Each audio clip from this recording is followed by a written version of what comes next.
कहानी की शुरुआत होती है रफ़ी से, जो एक बहुत खूबसूरत औरत है, लेकिन थोड़ी उदास भी है। वह अपनी थेरेपिस्ट लिसा से बात कर रही होती है और बताती है कि उसने तलाक के पेपर पर साइन कर दिए हैं। लिसा उसे समझाती है कि तलाक के बाद उदास होना नॉर्मल है, लेकिन अब उसे अपनी फ्रीडम और खुद की खुशियों पर फोकस करना चाहिए। दूसरी तरफ डेव नाम का एक नौजवान पेंटर अपने दोस्त मॉरिस के साथ नई एडवेंचर पर निकलता है। डेव हमेशा मॉरिस की मदद करता है, लेकिन अक्सर मुसीबत में फंस जाता है। डेव सोचता है कि मॉरिस हमेशा ऐसी लड़कियों को क्यों पटाने की कोशिश करता है जो उसकी पहुंच से बाहर होती है। इस बार मॉरिस एक लड़की को गिफ्ट देता है, लेकिन लड़की साफ मना कर देती है और कहती है कि वह उसके लिए बहुत बदसूरत है। लड़की के भाई गुस्से में आकर मॉरिस के पीछे पड़ जाते हैं, लेकिन डेव पहले ही कार स्टार्ट कर देता है और दोनों वहां से भाग जाते हैं। बाद में मॉरिस डेव को मूवी थिएटर पर छोड़ देता है, क्योंकि उसकी एक डेट होती है। वहां इंतजार करते समय डेव की मुलाकात पुराने दोस्त रैंडल से होती है। रैंडल उसे रफ़ी और कैथरीन से मिलवाता है। तभी डेव की डेट मिशेल आती है और सबके सामने उसे किस कर देती है। मूवी शुरू होने पर डेव वहीं पीछे रह जाता है और जब थिएटर में जाने की कोशिश करता है तो दरवाजा लॉक हो चुका होता है। रफ़ी भी बाहर फंस जाती है और दोनों हॉलवे में अकेले रह जाते हैं। वे बातें करते हैं और एक दूसरे को जानने लगते हैं। डेव बार बार रफ़ी को देखता है और कहता है कि वह बहुत खूबसूरत है, भले ही रफ़ी उससे काफी बड़ी हो। मूवी के बाद डेव बहाना बनाकर मिशेल से निकल जाता है और घर जाकर येलो पेजेज में रफ़ी का नंबर ढूंढने लगता है। कई बार ट्राई करने के बाद आखिरकार कॉल लगती है। डेव घबराते हुए रफ़ी को डेट पर चलने को कहता है। रफ़ी हैरान होती है, लेकिन मान जाती है।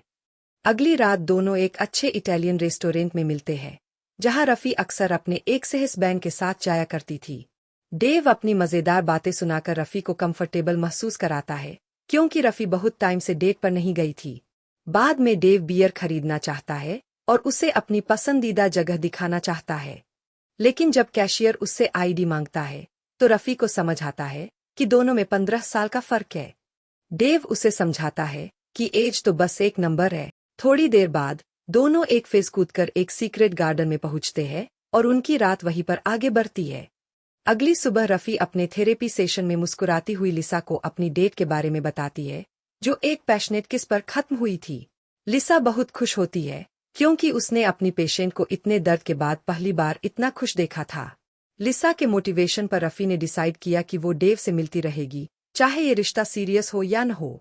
फिलहाल उसे फिर से जिंदगी जीने का एहसास हो रहा था। लेकिन ट्विस्ट तब आता है जब पता चलता है कि लिसा असल में डेव की मां है। रफ़ी ने अभी तक अपनी रिलेशनशिप डिटेल लिसा से शेयर नहीं की और डेव भी अपनी मां से इन सब बातों पर चर्चा नहीं करता। लिसा बस यही चाहती है कि उसका बेटा किसी यहूदी लड़की से शादी करे, क्योंकि उनका परिवार बहुत धार्मिक है। जब लिसा बेटे से पूछती है तो डेव झूठ बोल देता है कि उसकी गर्लफ्रेंड उससे बस 1 साल बड़ी है, इसलिए लिसा को कुछ समझ नहीं आता। इधर डेव और रफ़ी का रिश्ता और गहराता जाता है। रफ़ी उसे क्लासिकल म्यूजिक से इंट्रोड्यूस कराती है और डेव उसे हर किस के साथ और जिंदा महसूस कराता है। आखिरकार दोनों एक रात साथ भी गुजारते हैं। लिसा रफ़ी में आई ये बड़ी चेंज देखकर हैरान होती है, लेकिन जब रफ़ी सेशन में डेव के बारे में थोड़ा बताती है तो लिसा को सच्चाई का अंदाजा हो जाता है कि उसका बेटा ही उसकी पेशेंट का बॉयफ्रेंड है। अब लिसा कंफ्यूज हो जाती है कि क्या करे। रफ़ी यहूदी नहीं है और उससे बहुत बड़ी भी है, जो उनके परिवार के लिए शर्मिंदगी वाली बात हो सकती है। इसी कंफ्यूजन में लिसा खुद थेरेपी लेने लगती है। उसका थेरेपिस्ट उसे सलाह देता है कि दोनों को रिलेशनशिप चलाने दो, ये वैसे भी जल्दी खत्म हो जाएगा। एक हफ्ते बाद थेरेपी सेशन में रफ़ी बताती है कि 9 साल बाद उसने पहली बार ऑर्गेज्म फील किया और वह अब तक इतना जिंदा कभी नहीं लगी। लिसा सब सुनकर अंदर ही अंदर तड़पती रहती है, लेकिन बाहर से प्रोफेशनल बनी रहती है। इधर डेव रफ़ी को रैप शो में ले जाता है ताकि वह उसकी जनरेशन की मौजमस्ती देख सके। बाद में टैक्सी में रफ़ी उससे कहती है कि उसे उसके घर चलना है, उसका अपार्टमेंट देखना है। लेकिन डेव अपने दादा दादी के साथ रहता है, तो उसे यह थोड़ा अजीब लग सकता है। वे दोनों धीरे से अंदर घुसने की कोशिश करते हैं, लेकिन जब रफ़ी को पता चलता है कि डेव अपने दादा दादी के साथ रहता है तो वह हंसने लगती है और लगभग उन्हें पकड़वा देती है। कमरे में पहुंचने के बाद रफ़ी आखिरकार डेव की कुछ पेंटिंग्स देखती है और समझ जाती है कि वो सच में बहुत अच्छा है।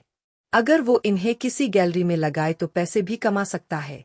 अगली सुबह डेव को पता चलता है कि उसके दादा दादी ने 2 हफ्तों के लिए घर बदल लिए हैं और मियामी छुट्टियों पर जा रहे हैं। इसलिए डेव को तब तक कहीं और रहना पड़ेगा। वो अपनी माँ से कहता है कि वो मॉरिस के घर रहेगा क्योंकि मॉरिस ने उसे जगह देने की पेशकश की है। लेकिन उसी दोपहर थेरेपी सेशन की शुरुआत में ही रफ़ी बताती है कि वो अपने नए बॉयफ्रेंड के साथ शिफ्ट होने वाली है। ये सुनकर लिसा पूरी तरह से चौंक जाती है। अब जब वो दोनों साथ रहने लगे हैं तो रफ़ी और डेव और ज्यादा वक्त साथ बिताने लगते हैं। वीकेंड पर वे हैम्पटन जाते हैं रफ़ी के कोवर्कर्स के साथ। वहां सबको डेव बहुत पसंद आता है, सिवाय रैंडल के, जो साफ साफ जल रहा होता है। अपने दोस्तों के कॉन्टैक्ट से रफ़ी डेव को कई गैलरी ओनर से मिलवाती है। एक बार वे एक महिला और उसकी बेटी से मिलते हैं और डेव नोटिस करता है कि रफ़ी की आंखों में मां बनने की कितनी चाहत है। ये सोचकर वो डर जाता है। अगले कुछ दिन वो रफ़ी के साथ सोने से बचने लगता है, जिससे रफ़ी बहुत परेशान हो जाती है। अगले सेशन में लिसा को थोड़ी राहत मिलती है, ये सुनकर कि आखिरकार उनके बीच प्रॉब्लम्स शुरू हो गई है। लेकिन इसके बाद वो और सह नहीं कर पाती और रफ़ी को सच बता देती है कि डेव उसका बेटा है। ये सुनकर रफ़ी खुद को बेहद धोखासा महसूस करती है। घर पर डेव शुरू में मजाक में लेता है, लेकिन बाद में अपनी माँ को बताता है कि वो उसके इस काम से कितना आहत है। अब जब सच सबके सामने आ चुका है तो दोनों का झगड़ा रुकता ही नहीं। डेव को मजबूरन कुछ दिन मॉरिस के घर रहना पड़ता है। थोड़े समय बाद रफ़ी डेव को साफ साफ बता देती है कि उसे सबसे ज्यादा मां बनना है, लेकिन डेव अभी बहुत छोटा है, इसलिए उनके लिए बेहतर यही होगा कि अलग हो जाए। लिसा हैरान रह जाती है कि सब इतना बिगड़ गया। उसने रफ़ी की खुशी के लिए राज रखा, लेकिन अब डेव की बचकानी हरकतों ने उनका रिश्ता तोड़ दिया और रफ़ी ने उसके बेटे का दिल दुखा दिया। दिन बीतते हैं और दोनों एक दूसरे को बहुत याद करते हैं, लेकिन अहंकार और जिद के कारण कोई भी पहल नहीं करता। डेव को खुश करने के लिए मॉरिस उसे नाइट क्लब ले जाता है, लेकिन डेव वहां भी बस रफ़ी के बारे में सोचता रहता है। थोड़ी देर बाद वो थोड़ा मजे करता है, मगर अगले दिन खुद को रफ़ी से धोखा करने के लिए दोषी मानता है। बाद में डेव की मुलाकात रफ़ी से सुपरमार्केट में हो जाती है और उनके बीच फिर से वही केमिस्ट्री लौट आती है। वे तय करते हैं कि पुरानी बातें भूलकर अपने रिश्ते को एक और मौका देंगे। अब बस बचा था डेव के परिवार का मंजूर करना। डेव उन्हें सरप्राइज देता है, ये कहकर कि रफ़ी की वजह से उसकी कई पेंटिंग्स बिक चुकी है और अब उसका एक स्थिर भविष्य है। डिनर अच्छे माहौल में खत्म होता है। अगली सुबह काम पर रफ़ी की एक सहकर्मी उसे बताती है कि उसने डेव को नाइट क्लब से एक औरत के साथ बाहर निकलते देखा। रफ़ी डेव से सवाल करती है और वो मान भी लेता है कि उसने गलती की थी। कुछ दिन बीत जाते हैं और डेव बिल्कुल टूट जाता है। आखिरकार वो अपनी माँ से बात करता है और लिसा उसे समझाती है कि प्यार का मतलब है भरोसा और दूसरे के सामने खुद को कमजोर दिखाने की हिम्मत। ये सुनकर डेव को अपनी गलती का एहसास होता है। वो रफ़ी के पास जाता है और उसकी आंखों में सच्चाई देखकर रफ़ी तुरंत उसे माफ कर देती है। वे पूरी रात साथ बिताते हैं, लेकिन फिर रफ़ी साफ कहती है कि भले ही वे एक दूसरे से प्यार करते हों, डेव अभी पिता बनने के लिए तैयार नहीं है और यही उसकी जिंदगी की अगली जरूरत है। 1 साल बाद डेव मॉरिस के साथ चल रहा होता है, खुश क्योंकि उसकी आर्ट गैलरी की प्रदर्शनी होने वाली है। वे उसी रेस्टोरेंट के पास से गुजरते हैं जहां डेव ने रफ़ी के साथ पहली डेट की थी। अंदर रफ़ी अपने दोस्तों के साथ डिनर कर रही होती है।